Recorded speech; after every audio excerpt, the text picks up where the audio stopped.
I would like to thank the Arab Center for Research and Policy Studies. I would like to thank them for the convening of this forum. So we have seen a long period of time where this forum had been convened.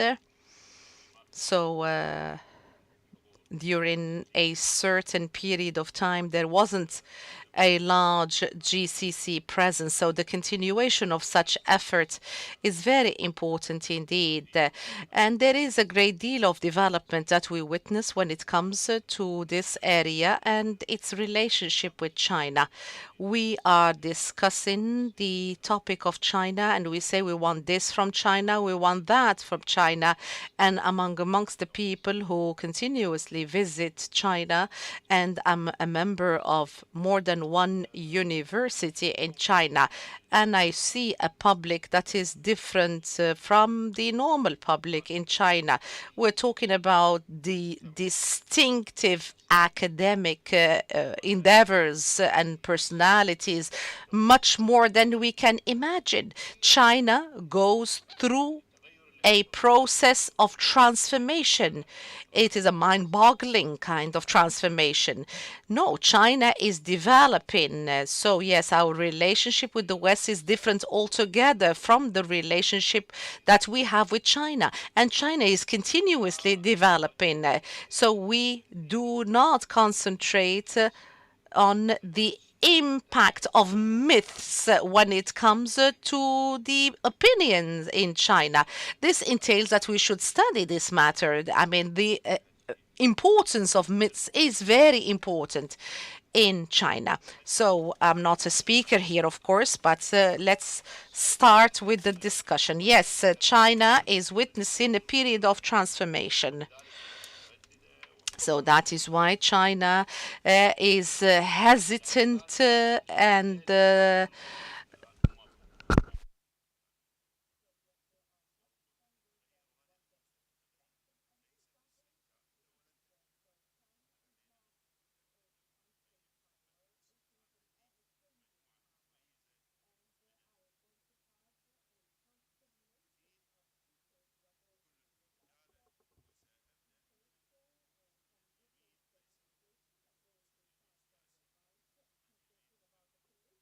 rights.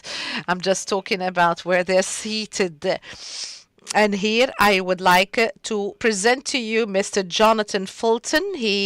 This is not the first time we're having him with us in such discussions. And Mr. Jonathan is part of the Atlantic Council, and he is interested in teaching relations between China and the GCC and international relations in East Asia. He's an assistant professor of political science at Zaid University. And Jonathan, the floor is yours. We are already late. Thank you. So, thanks. It's great to be back. Getting my own translation. Don't need that. Always nice to be back in Doha. It's a really fun environment. I always enjoy the discourse here. You get a lot of interesting voices and interesting events. I was talking with somebody this morning saying I think this might be the biggest China-centered conference I've seen in the region, maybe ever, really. So quite impressive. So I was asked to speak about Gulf countries' relations with China. We've already heard a lot, so I'm going to maybe take a different approach, and my notes maybe are a little useless to me at this point. But, we've seen over the past year a tremendous amount of news about China and the Middle East in general, and China and the Gulf in particular. Just looking back from, I think it was this week last year, there were the 3 summits in Riyadh where Xi Jinping was in town. You had, that was followed shortly by the President Raisi visit to Beijing. And then the blockbuster Saudi-Iran rapprochement that was negotiated in Beijing. These are all very big events. There was the expansion of the Shanghai Cooperation Organization to bring Iran as a full member. Iran had been trying to do this since exactly 2008. There have been a lot of resistance to letting Iran have that status. That they finally did was a pretty important signal, I think. And you also had the expansion of the BRICS. So what I saw basically from last December until October the 6th was just this tremendous narrative about China playing a very significant role in the region. China's an extra-regional leader. China having different values or different approaches to dealing with the Middle East countries. China's as an alternative to the West. And then I said October 6th for a reason. Obviously, we know what happened October 7th. And when we saw China's response to the attacks, it was kind of reinforced how China sees the region, I think. What we saw from Chinese leaders was,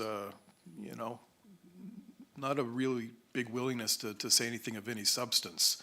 It was really quite weak. The statement from the Ministry of Foreign Affairs spokesperson didn't say Hamas. They didn't condemn it. They didn't really say much of anything at all. And then what we saw for about 10 days was the response seemed very politicized, not to support Palestinians, not to support Israel, but mostly to support China's ambitions for a bigger global policy, to present itself as an alternative to the U.S. A lot of the statements really were just saying, this is all America's fault.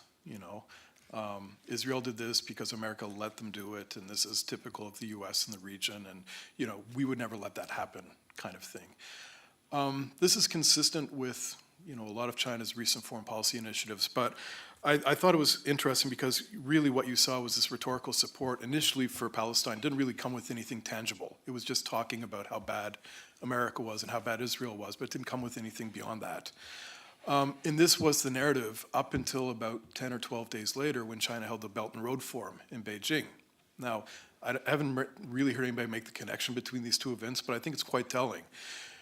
The Belt and Road Forum is something that China's done. I think the first time was in 2015, then 2017, and this was the first one since COVID. And this was meant to bring in a lot of leaders into China to celebrate the Belt and Road Initiative, sign a lot of contracts, a lot of MOUs. If you see the photos from the Belt and Road Forum, there were no leaders from Western countries this time. There were a lot of leaders from Africa. There were a couple, not many. I think maybe President Sisi was the only Arab leader to go, and leaders mostly from Asia. You can see China's kind of determined, for good reason, that its relationships with the West have been quite shredded over the past 5 or 6 years. And they've been trying to reach out more and more to the developing world, or the so-called global South. So in the messaging about Gaza, I think what China was trying to do was it was trying to canvass support, from the developing world, from, African countries, from Middle East countries, from Arab countries that are intensely frustrated with the approach to Israel-Palestine conflict. Then what you saw as soon as the Belt and Road Forum was over was Chinese leaders kind of did a 180 and started sending, they have a special envoy to the Middle East. Wang Yi, the foreign minister, started to engage on the issue. They start to act, like a country that has interests in regional stability, which it is. China has tremendous interests in the region. But what we saw for the first, about 2 weeks was China politicizing a tragedy to try to, get countries to come to their forum, and then afterwards start to change their approach to it. I thought it was kind of cynical, actually, but it brings up a point I think that Professor Brown brought up in his comments this morning. China's foreign policy is very complex, as any great powers are, as any country that has interests across multiple regions. But first and foremost, China's focused on China. And there's a really good book that was published about, I think it was published in 2012, called China's Search for Security. And the authors use this concentric circles approach to analyzing China's hierarchy foreign policy objectives, because every country has the same issue. You can't do everything you want to do. You have to prioritize. The inner circle, the core issues for China, and they call them the core issues, of course, are domestic issues, mostly about economic development, about finding jobs for young people, which they've had a hard time with lately, for dealing with tensions in Xinjiang, in Tibet, in Hong Kong, and if you want to call Taiwan a domestic issue in that too. I would kick back just a little. I heard several times in previous sessions how China has no colonial history, and that's true. They've never colonized anybody here, but ask Tibet or Xinjiang how they feel about being part of the PRC. They actually did colonize those territories and bring them into the PRC. But the domestic is the most important part. It consumes almost all of what Chinese leaders are dealing with. How do you deal with these tremendous pressures inside a very complicated country of 1.4 billion people? And that consumes really most of their time. You hear statement after statement from every leader from Mao Zedong on saying most of what we do, most of our energy is consumed with domestic issues. Now, when you get past that, you've got, I can't even remember how many countries they share land or maritime borders with, but a lot of them are countries that either are unstable states, weak states, or hostile states. So you've got Russia, you've got Pakistan, Afghanistan, the Central Asian republics, Laos and Vietnam. You've got U.S. allies or partners like the South Korea and Japan and India. They are deeply concerned about what's happening just on their own periphery. It makes it for a very complex situation. And again, there's always this comparison in this era of great power competition between the U.S. and China, as if the rest of us don't count. But if you look at America's strategic landscape, geographically, they're in a pretty lucky spot. They've got oceans and Canadians, not much of a threat. Mexico, they don't really have to worry about their own region too much. China does, and that consumes a lot of their energy. Beyond that, you've got just this East Asian regional security complex that's very tense with North Korea, which is problematic, with very bad relations with Japan and South Korea. You've got the Southeast Asia, where you've got a lot of U.S. allies. You've got ASEAN working as a bloc that don't always support China. You've got South Asia with all of its complexities, and Central Asia. So, you're starting to look at this and think if you're at the Ministry of Foreign Affairs in Beijing, you've got a lot on your plate. The last circle is the rest of the world, and that's where the Gulf and the Middle East fits. I've lived in Abu Dhabi since 2006. I know that with the intense pressures in the region, that it's very normal for people living here to consider this a central concern for most people. That's not the case in China, right? This is a place where China comes to do business, first and foremost. It's a great economic opportunity. China's interests here are important. They've got to be acknowledged. Energy's been brought up enough this morning. Contracting. Chinese companies do a lot of contracting in the region. Every country that has a vision, that vision lines up with the Belt and Road, and you've seen a lot of Chinese state-owned enterprises doing construction contracting to the tune, I'm writing a book on this right now, so $250 billion in the Middle East since 2005 that Chinese companies have done in contracting. A lot of trade, and that comes up again, of course. Again, I've got the stats because I'm doing this book. Trade between China and Arab League countries, plus Turkey, Israel, and Iran, was worth $430 billion last year. Obviously, that's important. Beyond the economic, there's also geography. The Belt and Road is all about connecting regions. It's about linking, cities and communities and countries and regions together. And the Middle East, and especially the Arabian Peninsula, is central to a lot of this, linking markets in East Africa and South Asia, and the Mediterranean, of course, being the big one where China's trade relations with the EU have always been very, very significant. And Islam is another issue. That's also important for China. They have a Muslim population of about 22 million people. That's important. And as I believe Professor Brown alluded to earlier, that relationship between China's Communist Party and its Muslim population isn't always a very good one. So having good relations with a country like Saudi, for example, is quite important for China. So it does have interests here. And as everybody's already talked about, the Gulf countries look at China and they see, the second biggest economy in the world, a place that's really, been a development success story. When I was in kindergarten back in 1980, China was a backwater. It was one of the least developed countries in the world.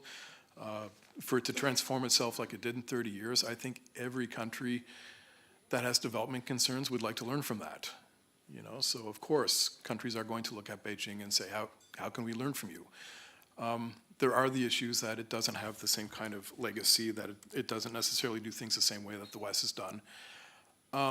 But what I've noticed from living in the Gulf for for 17 years now, for teaching about China, for working with literally thousands of Emirati students, I talk about China all the time. I drive my students crazy with it. There's a Confucius Institute in my university. Almost no students go there. They want to learn Korean, they want to learn Japanese because they like manga and anime, or they like Korean dramas on Netflix. But when I say China, they're like, oh, it's really foreign. It's very strange to us. It's not considered something a lot of my students are really very interested in, which shocks me. I'm like, man, you speak Arabic and you speak English. If you throw Chinese into the mix, mashallah, what kind of, the world, endless possibilities for you. But it is seen as quite foreign. So one thing that's strange is I don't know of any university in the Gulf that actually has an area studies program on China, which is strange because we've heard so much this morning about how important China is. But we're not training a young generation of Khaliji students to really dive deep into understanding the place. It's not just about the language, but about the understanding the politics, about the international relations, understanding society and culture. And this stuff isn't really happening yet.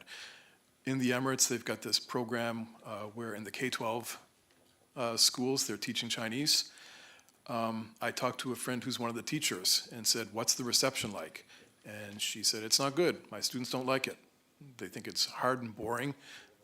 Their attitude is very bad about it because they don't see a use. They don't think it's very important. Now, I'm sure that'll change over the years. I remember having to do French class when I was in grade 3, and we didn't like that very much either. By the time I got to grade 12, I realized it's pretty important as a Canadian to speak French. But so maybe we'll see that. But I think at this point, what people know about China here is quite shallow, to be honest, considering the significance of the country and the way it's being discussed. And I think that's something that really should be changed. As somebody who's been in higher ed for quite a while, there should be, this should be brought to the table. And for no better reason, I think that when we talk about it today, I've heard a lot of people talk about China's approach to international relations. There's been 3 major initiatives that China's rolled out since 2021, and nobody's brought it up once. In 21, just after the invasion of Ukraine, China announced this Global Development Initiative, where they said that the West hasn't been able to perform as a provider of development. Look at what we've done, in reforming China over the years. We would like to export the way we do it. It doesn't come politically neutral. It comes with, expectations from Beijing about what this would involve. In 2022, they rolled out what's called the Global Security Initiative. Same thing, saying, look, if the West was so good at this, then why do you have all these conflicts all over the place? When the rapprochement between Saudi and Iran was negotiated in Beijing, one of the first statements that the Chinese Foreign Ministry spokesperson made was, this is an example of the Global Security Initiative in action. And they said, we can do this in other countries. And they said specifically, we would like to do this with Israel and Palestine as well.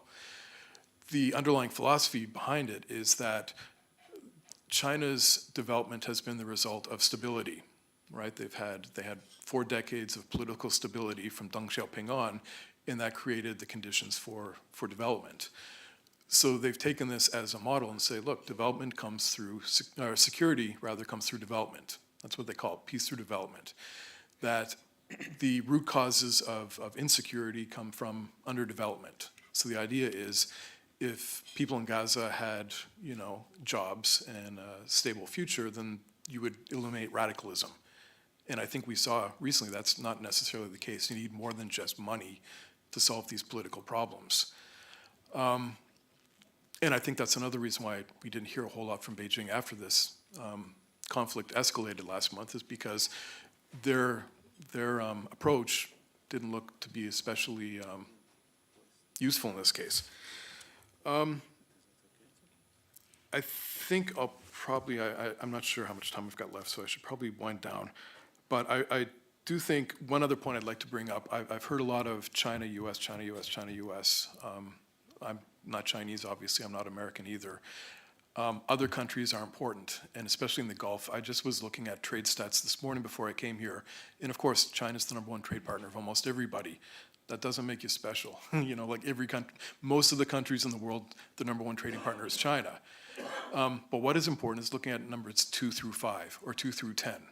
And a lot of them are Asian countries. India has come up a couple times today. India is a very important trade partner, very important economic partner. So is Japan, so is Korea. Most of your biggest customers are Asian countries, and almost all of them have very, very difficult relations with China. So it's not really a matter of, okay, we're having a hard time with the US, so we turn to China and things are going to be okay. I don't think Asian geopolitics necessarily will spill over into the Gulf, but I do think that Asian geopolitics are going to spill over into Asia, and that's going to be a problem for Asian countries that do a lot of business in the region. I'm not one of the people who thinks that Taiwan is going to be invaded anytime soon, but if it did, the damage it would do to your economic interests are tremendous. So I think thinking about Asian geopolitics as an issue for the Gulf is something that really has to come into the calculus more. I don't need to. I'll just say, I guess just leave with that of course China is important, absolutely.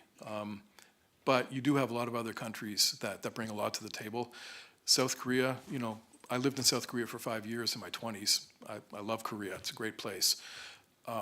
When I moved to Abu Dhabi in 2006, one of the things I missed was really good Korean food, but then in 2009, they got the contract to build a nuclear reactor, Baraka.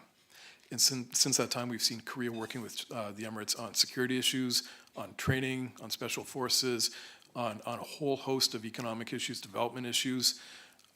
They become a very, very important actor, and ones that doesn't necessarily come with the same kind of baggage that China or the US has. So it's not necessarily a matter of picking between one of the two superpowers. And I think a lot of countries in the Gulf are doing this already. You see a lot of engagement with other countries like Japan, like Korea, like India.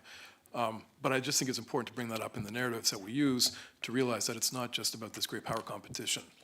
We all have options. Gulf countries have a lot of agency in this, and you can pick other countries to work with on some of this stuff. So thank you. Look forward to any questions, and I'll stop here. وأتطلع لأسئلتكم. شكرا لك جوناثان.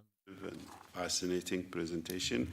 Now according to my old friend Asaad, he requested to be... You're younger. Yeah, I try. That's all right. Dr. Asaad Shamlan. Asaad Shamlan is a veteran in political science, and he is we'll not say where he got his PhD from. Has many articles and papers and books to his name, and he's always for good analysis. You have 15 minutes.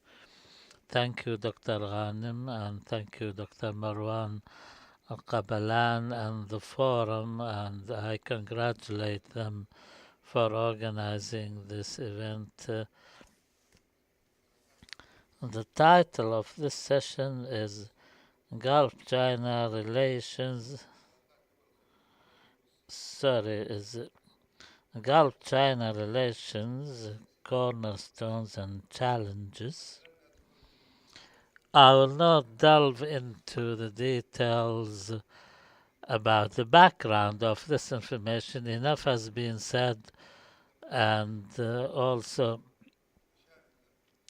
the organizers have given us a good background paper on this, but I want to get into a direct response. Yes, we are going through a phase whereby we can see a change, and we cannot really foresee the different aspects. All what we can say is there is a new variable that we really need to understand in the Gulf-China relations, as is the same in other relations, but we're talking about the Gulf-Chinese relations now, and that is the way the United States and the West in general, in 2023, when we speak about these issues, we must remember the United States, UK, Germany, and other countries like Australia and Canada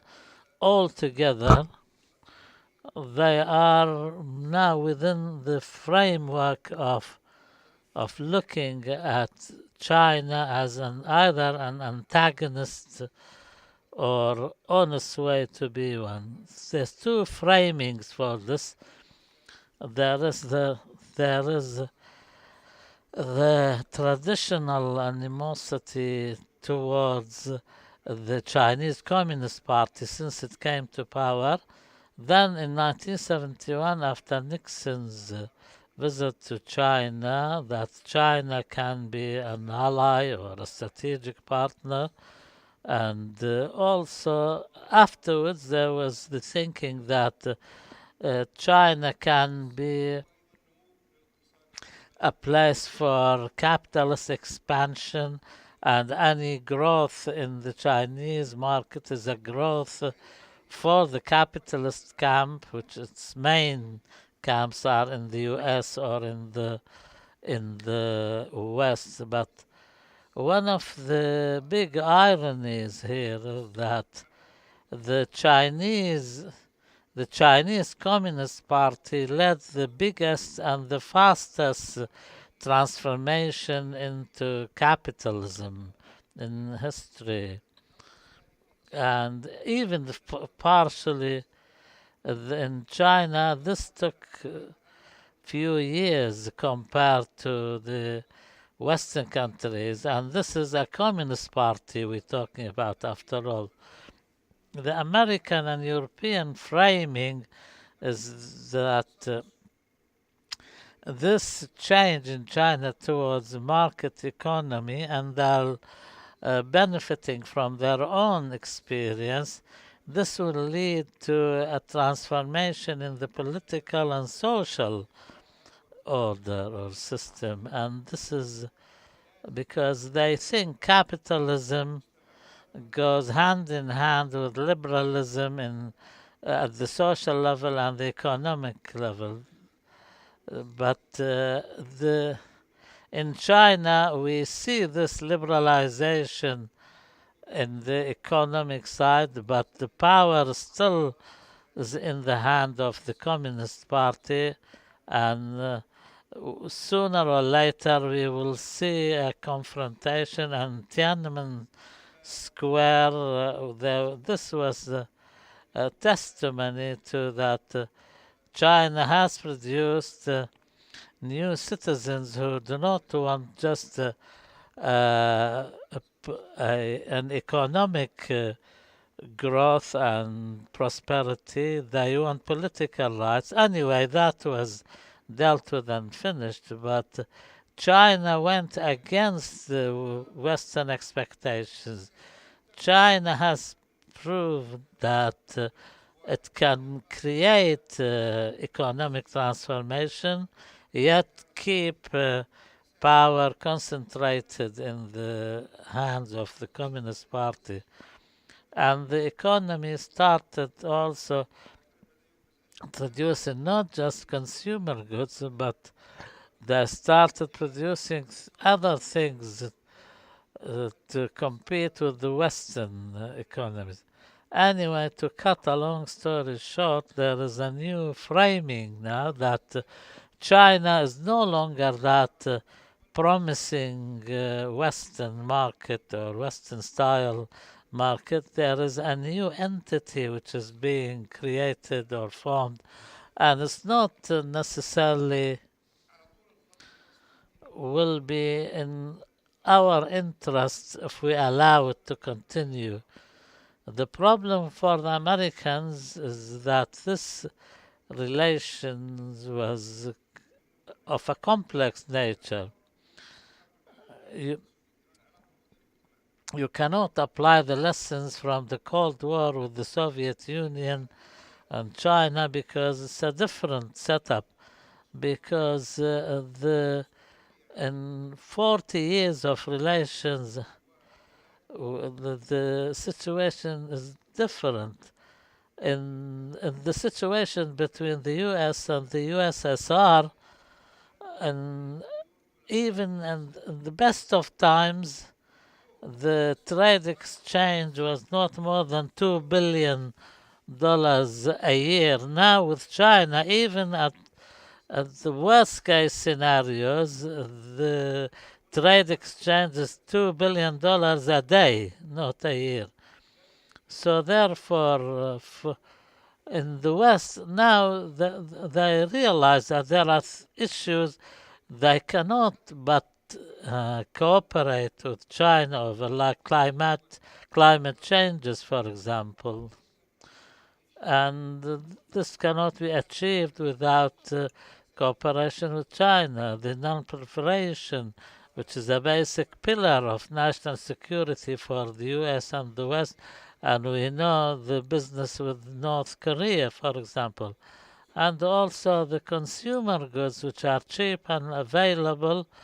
They are marketed in America, but it's in America's interest is to continue importing them from China, because if you were to produce them inside America, then inflation will hit the roof. So therefore, this is a complex relationship and requires a new vision. We cannot just get the concepts of the Cold War and apply them as ready-made solutions on the situation between China and the US. But what's even more important is it's important to see from which position are you looking at. If you are in Latin America and you look at this competition between China and the US, you will make your view different than that of someone who is sitting in Southeast Asia. In the Gulf, and I'm saying specifically the Gulf and not the Middle East, because that will take us into other complexities. In the Gulf, we need our own viewpoint in this. We all of us read analyses, and American media is full of that on China and where is China heading. That's all good, and we should continue doing that. But this is not directed to us. It's directed towards the American policymakers and the American elite, and it focuses on the American reality and the American. We want what is of benefit to us specifically. Now, the Chinese-American competition reflects a change in the distribution of power and influence in the world order, and also in the foreseeable future we can see a new world order whereby two countries only have the position of a superpower.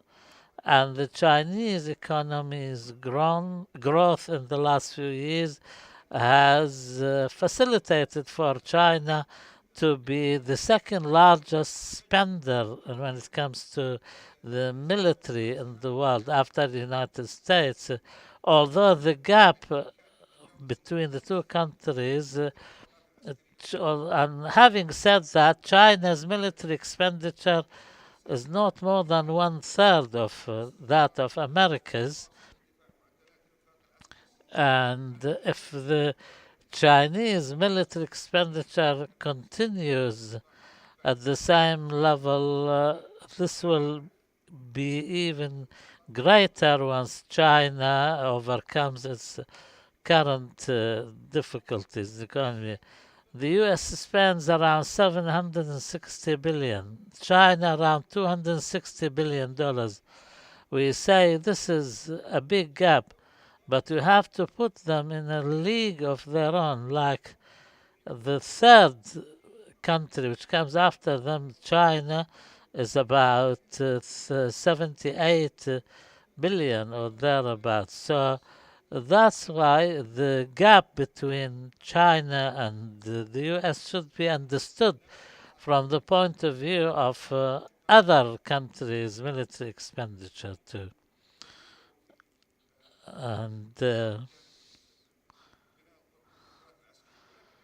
this is not only something we should pay attention to.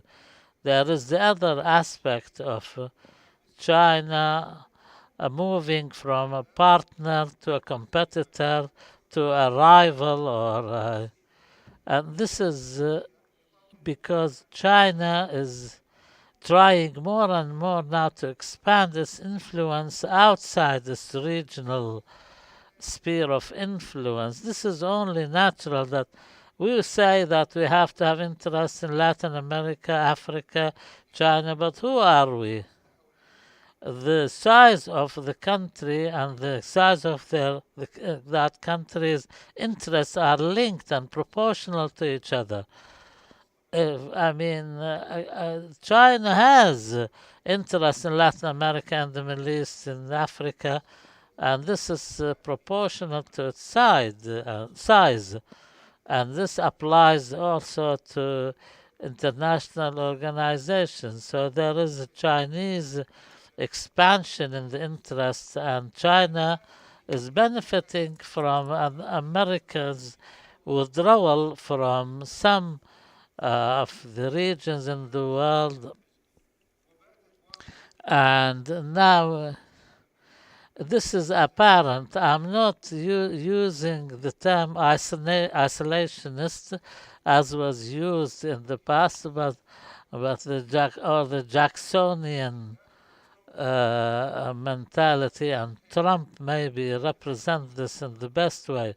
But we have to, however, understand that China, with its hard power,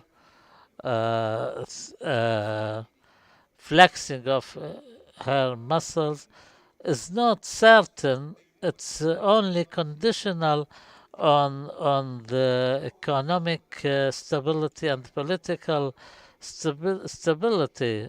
But there's a lot of people who doubt that. Of course, Francis Fukuyama, who studied China well, places many question marks on that. Or a strategist like Haas, who also is skeptical about China's future. But nonetheless, we have indications that China's influence will increase. 2 minutes. No, I want 3.5 minutes. No, you have 2.5 minutes. So the competition here, and in East Asia it's different, but in other places in the world is on technological and economic advancement. It's a competition of a primacy within the same system, and who will have the upper hand, and the competition is on aspects of technology, especially artificial intelligence, advanced telecommunications. So for lack of time, I will summarize. When it comes to the GCC, what matters to us is there should not be any tension in the world. People now who are clapping their hands saying China and Russia are going through a tenuous period with America. This is not in our interest, because any tension, amongst other things, led to deglobalization. And there are figures to testify to that. Why is this important? This will mean a stagnation or a slowdown in the economically, and this will lead to less demand on energy. Also, our ambitions to turn the Gulf into a logistical hub between Asia, Africa, including airlines, and all of these are, when planned, were based on more globalization and not deglobalization. So therefore, this deglobalization so far as I can see, will not be in our interest. Also, so far as the major projects, the GCC countries are on the line now. Their futures on the line. They face the challenge of either building an economy which is no longer rentier economy relying on oil and gas, or they'll face severe consequences. What's happening in the Chinese-American relations? Something has appeared which we call it securitization, and securitization. There are things which were like commodities which are bought and sold, but America, because it wanted to contain the Chinese economy, started applying some security confinements and tried to not allow China to reach higher levels in artificial intelligence and others. How will this impact us? We have projects which are built on this, and China did some things to counter that. So if I go to China and say I have this project in Kuwait, for example, and I need artificial intelligence and this is good for my national economy, please give us this economy. They say no problems. Kuwait, we have no problems with Kuwait, but what we fear is if we give it to another third country, whether it's Kuwait or other countries, this technology will find its way to China. So therefore, I'm sorry, I cannot give you this technology, not because you are not my friend and I love you and everything, but now there are national security considerations, constraints, which do not allow for this technology to be exported. So therefore, this will be the unintended consequences for us. International organizations, we in the GCC and the Arab countries in general, it's in our own interest to strengthen international organizations. We know, we all agree that the West has fallen in the test of Gaza. But what we're talking about, values which are universal, not Western. It's wrong to say because the West did not stand with the victim and provided pretext for Israel to exercise violence, we should defend this value because this is something we believe in, even if the West chooses to ignore. What we are now, with the position we're in, the vast majority of the world stands with us. Maybe Europe stood with America, with Israel. The rest of the world, maybe. We really need to create the context, not just wait for the context we're in to change. I'll conclude by saying the Saudi foreign minister proposed this on the margin of the G20 in China. He said something nice on artificial intelligence. He said the rest of the world, not just big countries, we should coordinate between us to have an influence on the controls which discipline the use of artificial intelligence.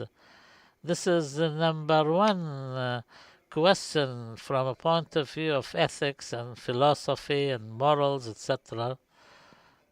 We have to be more open to others who have the same problems like us, because the competition is all and is good and well to a certain level, but if it goes beyond that, it's not in our interest, and God knows best.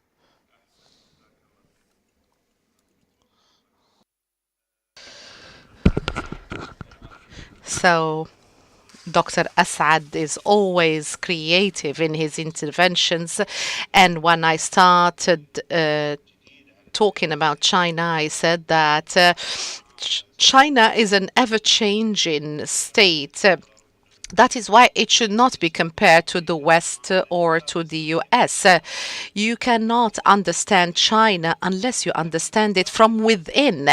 And this is not complex, but it needs some dedication, some time. And when we talk about Shanghai, it is the place where the ruling party was established. It has become like a museum that is visited by people. So the Communist Party was established there. So I visited the place in order to get to know the culture.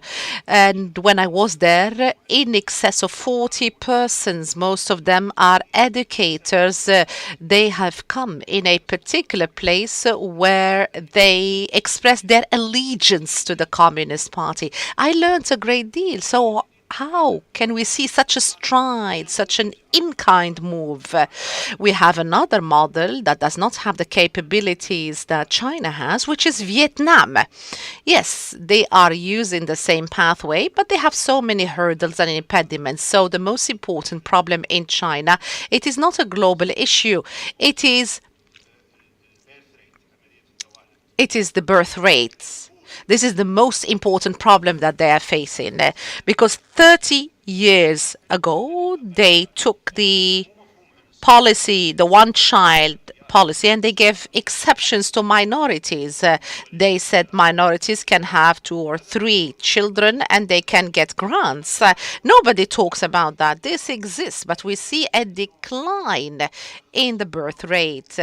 300 million people have not been born due to this birth rate policy. So I talk to many Chinese people. I said, now you have the option to have more kids. They said, no, we don't even want to get married now. Also, we have problems with education, with the medical services. So these are very important priorities. So that is why, yes, they've become very strong economically speaking, but they are not as strong as they are in the political sphere. Yes, that is why I keep on saying that China is an ever-changing country and there are not many constants. Yes, China, so what is the plural of China? So China has many, many regions that have nothing to do with each other, different cultures. So we have to get to know that. I was walking in one of the areas. I saw one of the there was a mausoleum of one of the Muslim people who have visited the area. And yes, on the one hand, yes, we should study and know China as a great power as opposed to the West, but we have to know the intricacies and the particularities of China. We'd like to give the floor now to the following speaker. We'd like to give the floor to Mr. Rory Miller. So he's going to talk about China-Gulf security relations, the maritime dimension. He is a visiting professor in Dublin University. He is Irish. Shukran jazilan. For the invitation and for the introduction and for what the contributions of the previous 2 speakers. What I want to do today is give a very brief overview of the maritime dimension of Chinese Gulf relations. Now, the first point to make is there's a lot written, or quite a lot written, on the Chinese perspective of their maritime role in the Gulf. There's a lot less, and a lot of it has been written by Jonathan here, but there's a lot less written of how the Gulf states think about the evolving role of China in the maritime domain. So I think when we look at this broad topic, we have to think of 3 questions. How does China engage from a security perspective in the Gulf maritime domain? How do the Gulf states think about and act in the Gulf maritime domain? And how does Chinese involvement in this domain overlap, compete with, or contradict the interests and priorities of the Gulf states? And let me preface my brief analysis with one point, is that we all know that the Gulf states have distinctive strategic cultures, different economic and security policy preferences and priorities. But that said, when we think about the maritime domain, there are some important commonalities. And the first is that they're all highly dependent on maritime trade routes. They need a functioning maritime order, and the maritime domain is increasingly at the nexus of national security and economic planning. The second is that in terms of hard power naval capability, ships and submarines and whatnot, the Gulf states have been unable, but nor have they desired, to answer maritime problems with hard power answers. And it's also the case that most, if not all, of the Gulf states have greatly increased their maritime, commercial, and energy sectors in the last decade. Gas tankers, commercial fleets, state-of-the-art port facilities, sustainability programs, maritime technologies. So these are commonalities. And I would say one more important commonality, which is much broader, is this. All the Gulf states have looked to achieve 4 priorities, which are also relevant to the maritime domain. And the first is they all look to distinguish their national identity from their neighbors. They also look to protect their independence. And by independence, I don't just mean political. I mean the freedom of economic action, the freedom of domestic political action.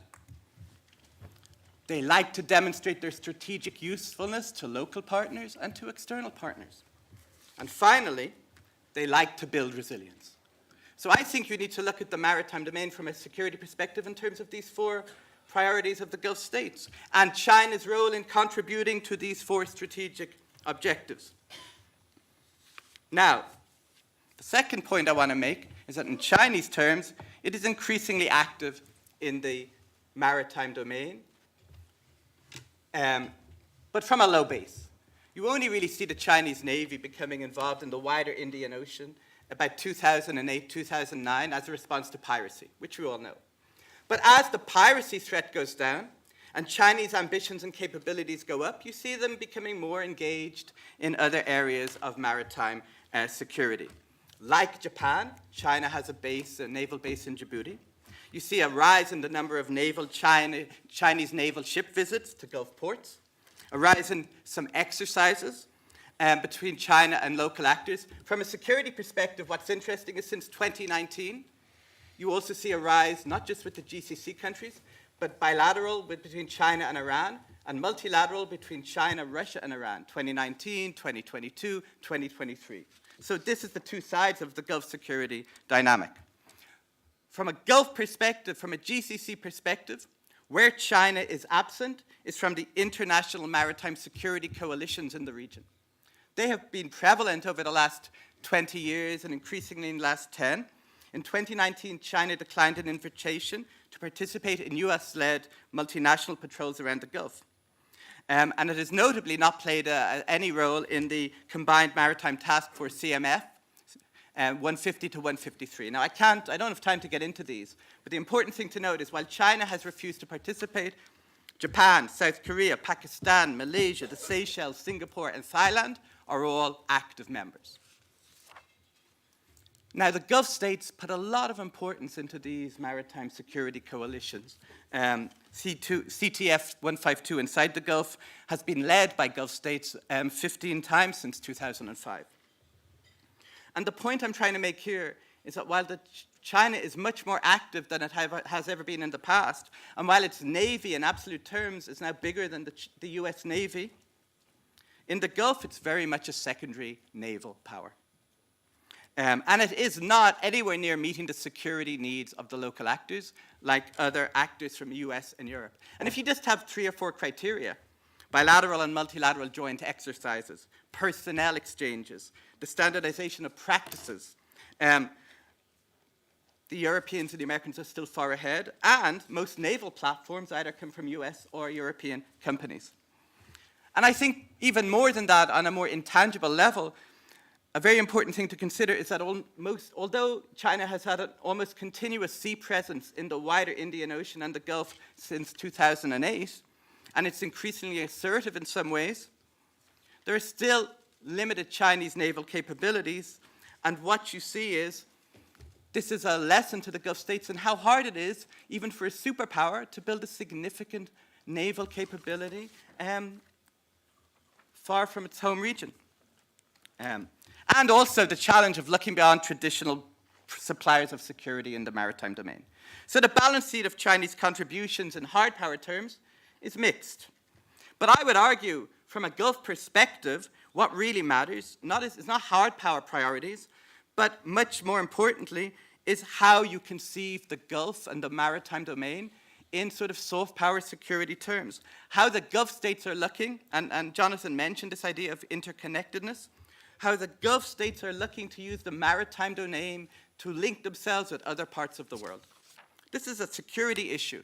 They don't see the oceans as a source of resources or a transport route, but a resource in itself, where you can achieve your strategic goals of defending and distinguishing your national identity, building resilience, consolidating independence, and demonstrating your usefulness. So in these terms, I think we have to think about the Gulf-China maritime relationship, really in terms of how you convert soft power into political and security outcomes. And the real leaders in this, in the Gulf context, are the UAE, Qatar, and Oman. Whether it's DP ports, or whether it's Qatar's LNG network, or whether it's Oman's new ports outside the Strait of Hormuz, these are all attempts to turn the oceans into a form of soft power that binds you to other actors for your security, in the absence of having or wanting to have a hard power capability that can defend you. It's a form of using the maritime domain for dynamic resilience. And China fits into this nicely for some of the things Jonathan was saying.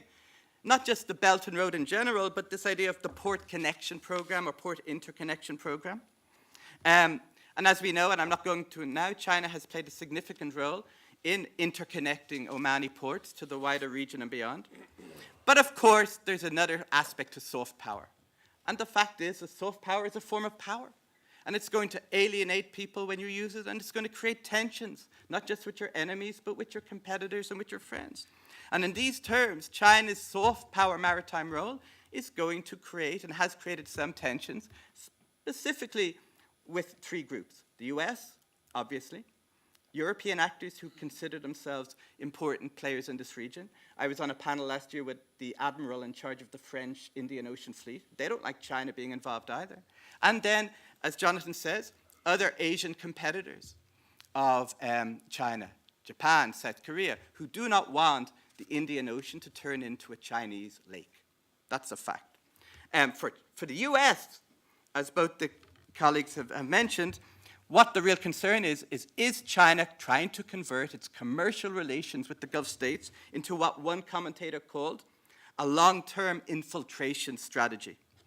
And this has been addressed in the NATO Strategic Concept of 2022, at the US GCC Summit in Jeddah in 2022. So this is on the top of the agenda. And whether the Gulf states are paying lip service to it or whether they're really concerned, it is a consideration that they do engage with all the time. Now, looking to the future, in hard power terms, China will continue to grow its hard power naval capabilities. I'm sure some of you read it, but it was in an article recently. China is growing its navy every 4 years, the same size as the French Navy. So China is building 130 ships every 4 years, and the US is scheduled to build 75 ships in the next decade.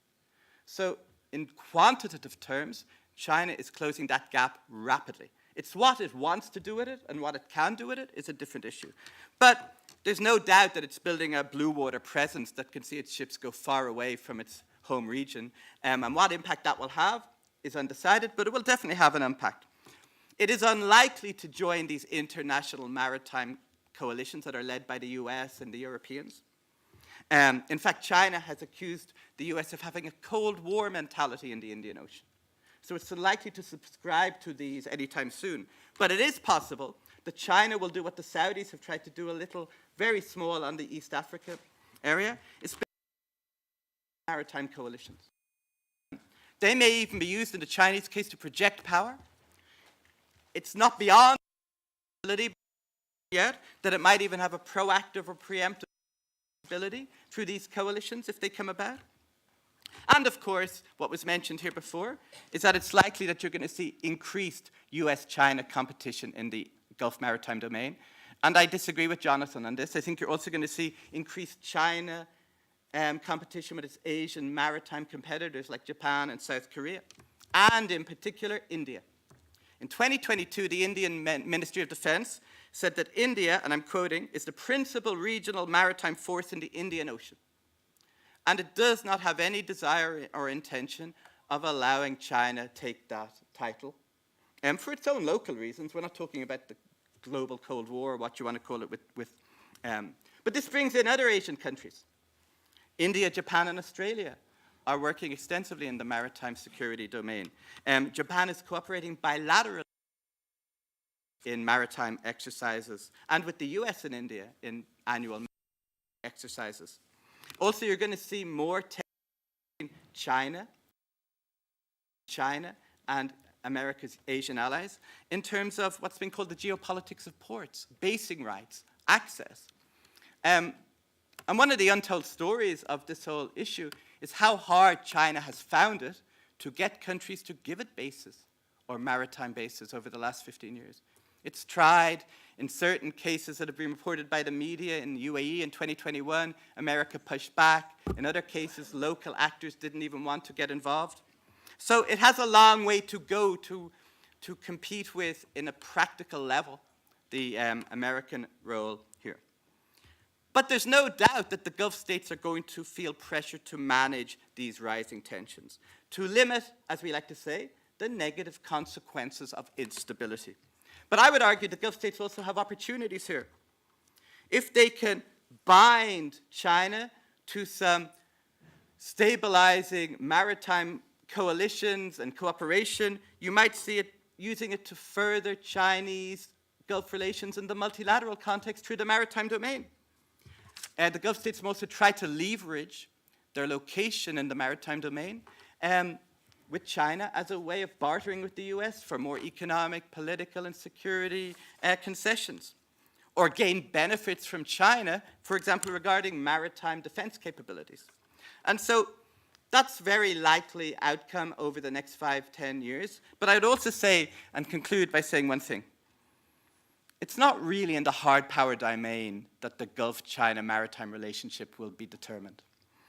Really, I think what's going to matter is the extent that China continues to understand the strategic value of fostering interconnectivity on a global level that the Gulf states are looking to now.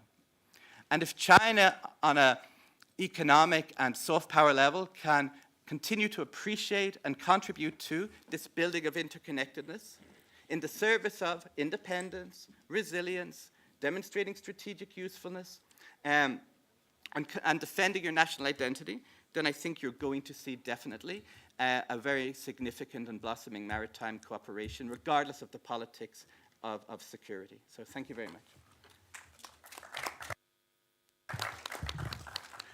Shukran.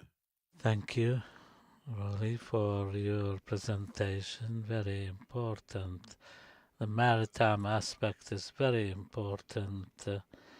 It reminds us of the piracy days in Somalia and the ports which are being built, and the UAE's port in Barbara and other places. So therefore, the maritime aspect is very important and is a reflection of so many things. We summarize the aspect, political powers. Thank you, Rory, for this. Alan, we late. We have the floor for a few questions. Please make your questions pointed to the point. We don't want any analysis or comments. And also address your question individually to one of the panelists, because we have lunch waiting for us. We do not want to delay people more than okay. So please, if you don't mind, identify yourself, say what your question is so that we can wrap up the session smoothly.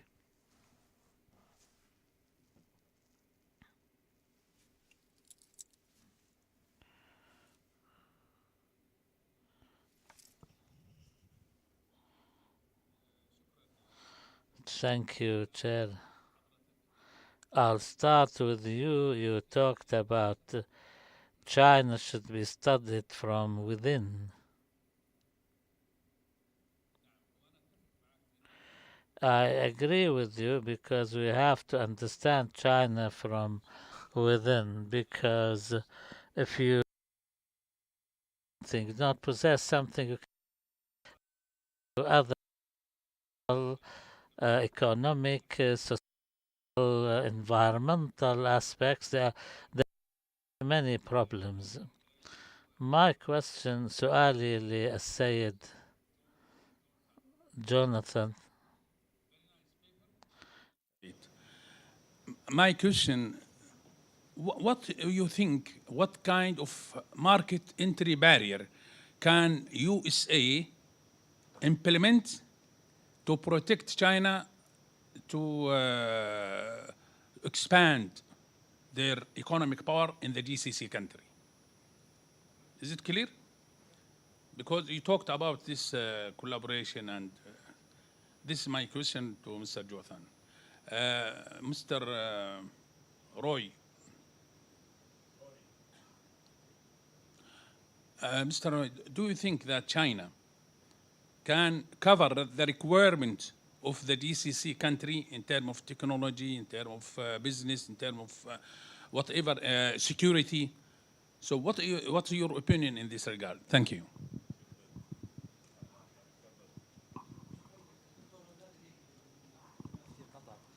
أحب طبعا دائما عندما نتكلم When we talk about China as an economic rival, I think we have to separate between the commercial aspect of this and the economic side. For in America, direct investment in America is 4 times more than that of China. About a month ago, there was a paper on artificial intelligence. The investment in the private sector in the US on artificial intelligence 4 times that of China. So we have to say that economic power flies on 2 wings, trade and investment. I studied the gap between the GDP of China and the US in the last 3 years. We consider the GDP as a measure of the economic power. The gap is increasing after the pandemic in favor of the US. So we hear a lot about China invading the world economically. I think if China does not increase its direct foreign investment, direct and indirect, it will not achieve that. Please keep to the point, please. We don't have much time. Thank you, مهند سلوم, Professor لدي سؤال. You gave a really good overview of the GCC-China relations. But from what I gathered from what you said, that the GCC is yet to see China as a really superpower. They look at China as a super economic power, but not a country that is like the United States. And they have tried recently. You mentioned also the Saudi-Iranian reconciliation, but that was not really the byproduct of the. I will ask it, but I need to give a bit of a context. So that was not really the byproduct of China. It was the byproduct of meetings in Baghdad for over 2 years. And they tried recently also a group of Arab foreign ministers. They went to China because of what happened in Gaza, and really it was symbolic. My question is, do you think that the GCC countries are not at this point, they're not looking at China as a superpower. They would not look for China to provide security, hard security. I think Dr. Abdullah Shaiji earlier today mentioned that China did not and will not provide hard security. Do you think this would change in the foreseeable future? Thank you. بحد تفضل اللي ورا ميكروفون للأخ اللي ورا. سيدنا راشد المهندي from Doha Institute. سؤالي للدكتور. So you mentioned an interesting point, which is the second, third, fourth trade partners to GCC countries are all Asian countries that have bad relations with China. But in addition to that, these countries are the biggest trading partners with China. So don't you think economic interest will triumph over any political disagreement they have, and thus, forming a bipolar world order like Dr. Asaad mentioned? مشكورين. بعد راح أخذ سؤالين فقط. Please. More questions. And for Professor Asaad Al-Shamlan, we all know that the Gulf countries and also the Middle Eastern countries in general has struck a relatively good balance, resilience in resisting the pressures from all sides to strike a balance between all the great powers, like between China, Russia, United States, and European countries. So I think everybody is wondering, eventually, how resilient can regional countries be? Okay, so to your opinion, can you imagine any kind of scenario that this kind of very dedicated, nuanced balance will break? Okay, that's my question.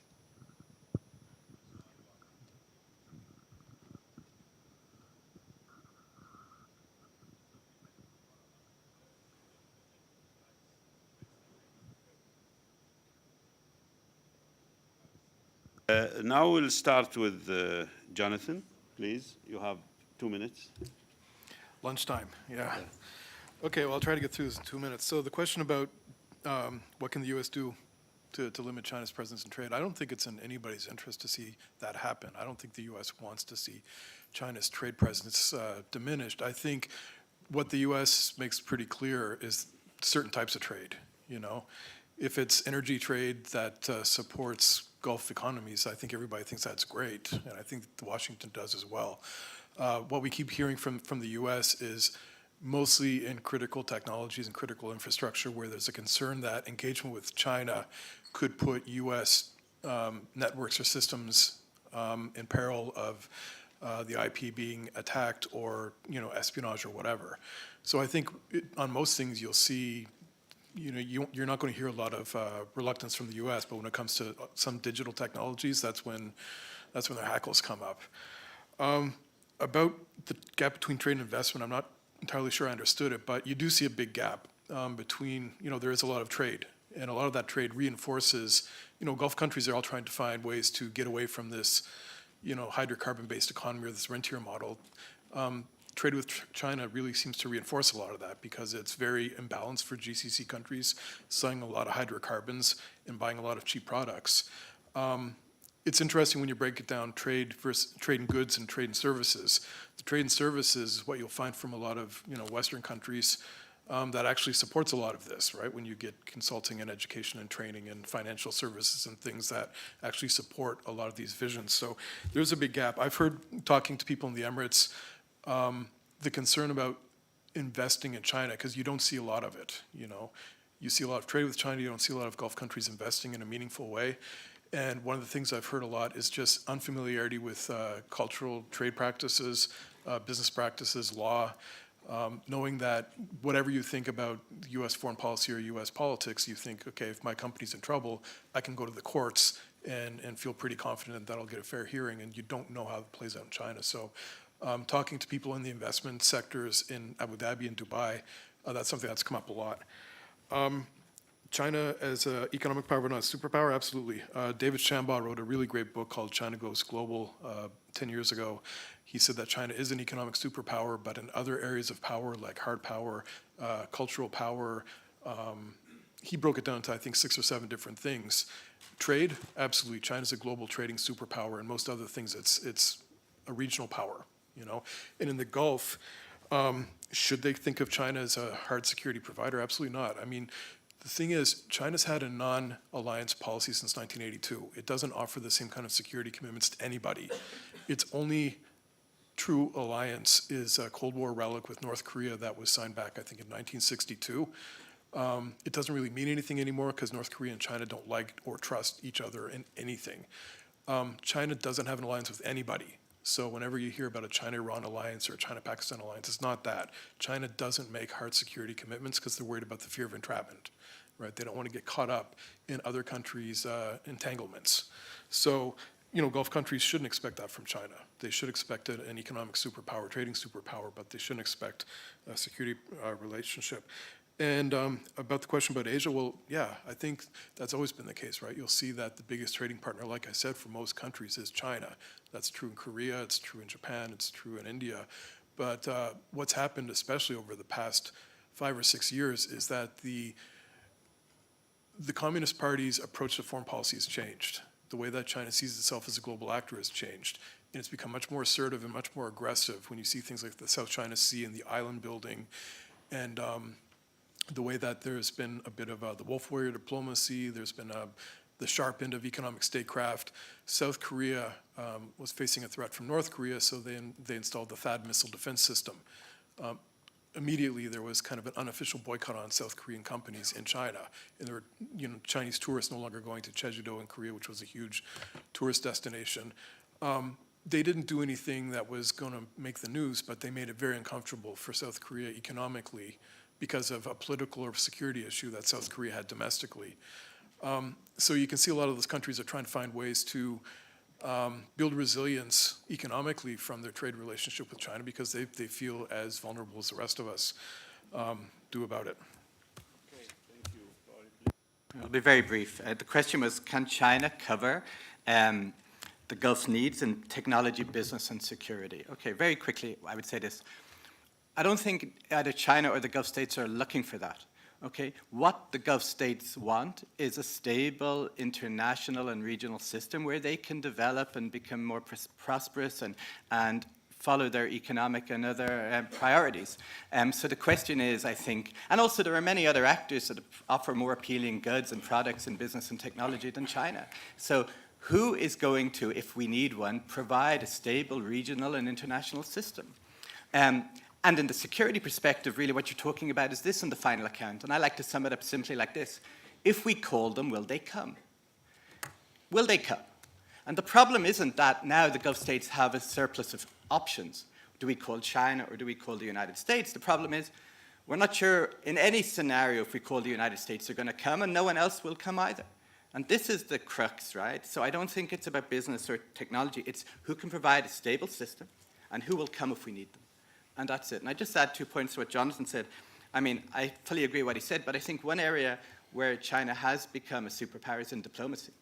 I mean, it has a lot of actors being disinclined to vote with their personal preferences on issues like Muslims in China. That wouldn't have happened 10 or 15 years ago, maybe, I think. But that's just one of the things.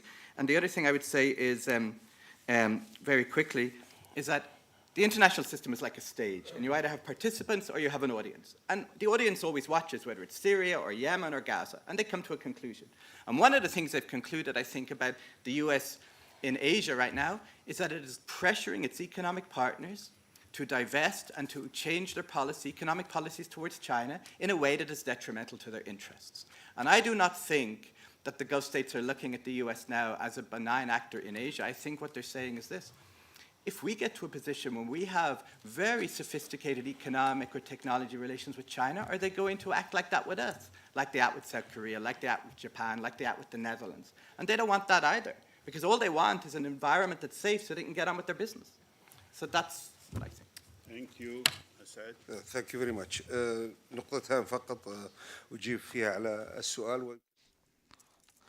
And I think the turning point in Gulf-China relations today is that it's under the microscope, under the Western microscope, and this is a critical one and has many, many concerns. This is one of the problems which was not there in the past. In the past, the Gulf wanted strong relations with China, the West wanted to do the same, was normal. Now, if you want to do that with China, you are looked at from a different point of view by the West.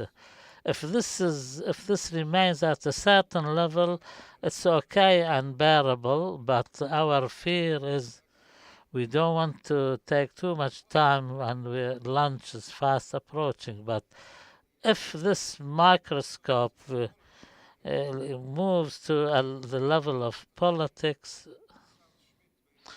Carl Schmitt separates between politics and what is political, management, statecraft, etc. Yes, like what we're doing now, this is annoying, this is costly, but manageable. The fear is that this sense of confrontation, the United States with China, reaches a stage whereby you have to separate your friends from your enemies, because this antagonistic look at China is not confined to one administration. I think in the West there is a general view of viewing China as a threat. There's a collective will. And the problem is they reached a point whereby they are separating who is in our camp.